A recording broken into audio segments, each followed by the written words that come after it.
حضرت علی کو انہوں نے شہید کیا جو ان کے ساتھی تھے، خوارج۔ جنگ صفین میں حضرت معاویہ کے کہنے سے عمرو بن العاص رضی اللہ تعالیٰ عنہ نے قرآن مجید جو ہے نیزے پر اٹھا لیا کہ لڑائی بند کرو، قرآن کو حکم بنا لو، جو قرآن فیصلہ کر دے وہ ہم بھی قبول کریں، تم بھی کرو۔ حضرت علی کا خیال یہ تھا رضی اللہ تعالیٰ عنہ یہ چال ہے، اور انہوں نے روکا اپنے ساتھیوں کو، لیکن اکثر لوگوں نے کہا قرآن آ گیا بیچ میں، اب ہم کیسے ہتھیار چلائیں؟ اس میں میرا ذہن جاتا ہے ایک حدیث کی طرف، بڑی اہم حدیث ہے، اور اس کے راوی حضرت علی ہیں۔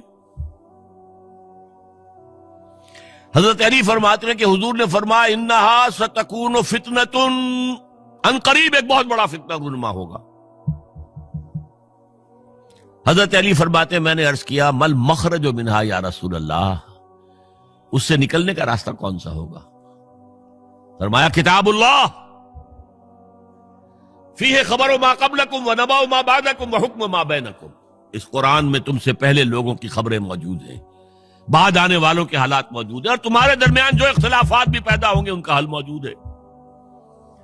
تو اب کیسے نہ مانتے ہیں مسلمان؟ قرآن کو حکم بنایا جا رہا۔ بہرحال اس کے نتیجے میں جو بھی ہوا ہے یہ اب تاریخ کا معاملہ ہے، میں اس کی تفصیل میں نہیں جانا چاہتا، مسئلہ حل نہیں ہو سکا۔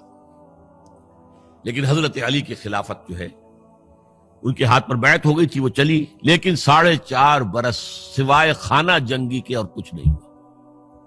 وہ جو قافلہ آگے چل رہا تھا سیل رواں، وہ 1 انچ بھی آگے نہیں بڑھا۔ البتہ قیصر روم نے جب دیکھا یہ تو آپس میں لڑ رہے ہیں، اب موقع ہے میں حملہ کروں، چونکہ وہاں قریب ترین تو حضرت امیر معاویہ بیٹھے ہوئے تھے نا، شام میں، شام سے ملحق تھا نا آگے قیصر۔ حضرت معاویہ نے خط لکھا، او رومی کتے، اگر تو نے دارالاسلام پر حملہ کرنے کی جرت کی تو سن لے کہ علی کی طرف سے لڑنے والوں میں سب سے پہلے معاویہ ہوگا تیرے خلاف، لہذا اس نے جرت نہیں کی۔ بہرحال حضرت علی کو شہید کرنے والے تھے ایکسٹریمسٹ جو خود ان کے اپنے ساتھیوں میں سے تھے۔